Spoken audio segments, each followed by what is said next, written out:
Tired of managing scattered notes in OneNote? Here's how to quickly migrate your content into Document360 in just a few simple steps. First, open OneNote and organize your notes into sections and pages. Next, go to File, Export, where you have the option to export as a Word document or PDF. For this demo, we'll export notes as Word documents. Now clean up the content.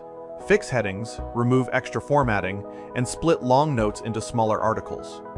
Then open Document360, create your categories, and simply copy-paste the content into the editor. Alternatively, you can use the Import from Word feature to quickly import your documents. Document360 automatically preserves most formatting like tables, lists, and images. Finally, review the article, publish it, and your knowledge base is live. That's it. Your OneNote content is now transformed into a searchable, scalable knowledge base with Document360.